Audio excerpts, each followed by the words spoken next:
Kapatid, sa bahagi ito ay nais po natin na italaga ang gawain ito, lalo na po ng mga kabataan, na hindi po ito sa ating sariling kalakasan, hindi sa ating sariling galing, kundi sa kapangyarihan ng ating Panginoon.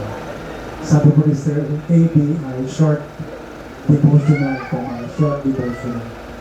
At nais ko po na sa hapong ito, bago po tayo sa Barangay Kuwa ay magkaroon po tayo ng pagbubulay-bulay sa isang talata sa banal na kasulatan na masusumpo nga po mga kapatid sa unang Timoteo 4:12 ng 1 Timothy. Ang sabi po sa aking banal na kasulatan,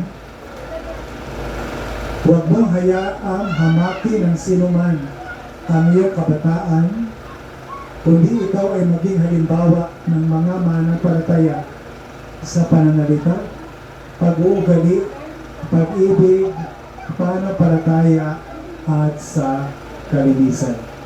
Kadalasan po, itong talatang ito, ang konteksto po nito ay sulat ni Apostol Pablo kay Timoteo. Si Timoteo po ay hindi isang bata, subalit bata sa pananampalataya. Noong sinabi po, gusto ko pong tingnan ito, na nung sinabi ni Apostol Pablo na huwag hamakin ng sino man ang iyong kabataan, hindi lang po ito tumatalakay sa edad, kundi sa ating mga kalagayang spiritual, na bagamat tayo ay kakaunti sa ating nalalaman, bata sa pananampalataya, ang sabi po ay maging mabuting halimbawa sa mananampalataya. Hindi po pinag-uusapan ang ating maturity. Kung gano'n tayo katagal sa pananampalataya, gano'n na yung ating naabot sa ating mga pag-aaral, kundi ang pinag-uusapan po dito ay ang paggawa ng banal na Espiritu Santo sa ating mga buhay. Ang payo po ng Apostol Pablo, listen mga kabataan, huwag hamakin ng sino man ang iyong kabataan, kundi ikay maging halimbawa ng mga mananampalataya. So tayo po, especially mga kabataan, ay hahayo. Alam niyo po ba mga kabataan, na higit nilang matatandaan yung ating ginawa kaysa sa ating sinabi. Kaya sana paglabas natin, habang tayo naglalakad doon sa kalye, habang tayo nakikisalamuha sa mga tao, maging halimbawa tayo ng isang mabuting mananampalataya. Sa paanong paraan mga kapatid? Sa pananalita. Pagtatawanan baga natin sila na hindi nakakaunawa sa atin? Pag-uusapan ba? Pagkukwentuhan? Pangalawa ang sabi ay pag-uugali. Makikita baga sa ating mga kabataan ang pag-abog-dabog? Diba? Yung pag-aaway sa daan? Okay. Pag-ibig, yan. Paano natin pinakitunguhan yung mga tao na tumutulog sa atin? Yung mga tao na hindi magandang pakikitungo. Ano ba naman yan? Kaya ko nang bumili ng prutas. Aalisin mo pa sa akin yung aalisin mo pa sa akin itong aking bisyo. Okay? Gagawin po mga kabataan, mga kapatid, sila ay ipagpapalitan yung mga bisyo, sigarilyo, alak, ng mga prutas at gulay at mga pagkain. At kung ano po yung tamang approach, bahala ang Panginoon. Okay?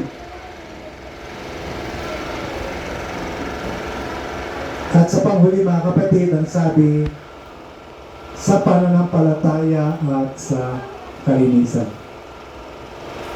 Mga kabataan, tayo rin matatanda, higit na magiging epektibo ang ating pakikitungo sa tao, yung paraan natin pakipag-usap, paraan ng pagharap natin sa mga challenges. Higit nila ito maalaala. At sana po, mga kabataan, maging sensitive tayo doon sa ating mga lalapitan. Kung kayo po inuudyokan ng Banal na Espiritu Santo na manalangin, manalangin po kayo. Huwag niyo pong iasa sa matanda. Kaya niyo pong ipanalangin yung mga tao na inyong mga kasalanan. At tayo rin po mga kapatid, sabi nga ay, we are in this together.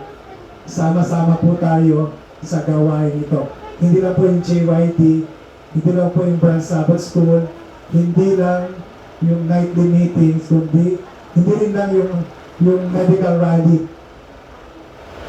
Tayo po ay sama-sama, tinatawagan ng Panginoon ay pagpatuloy ang gawain ito. Hindi man tayo sama-sama sa ating individual na mga oras, individual na kalagayan, ay pwede po tayo maging instrumento ng kaligtasan para sa iba. Sana po mga kapatid, sa lahat ng ito, maranasan natin ang presensya ng banal na Espiritu Santo.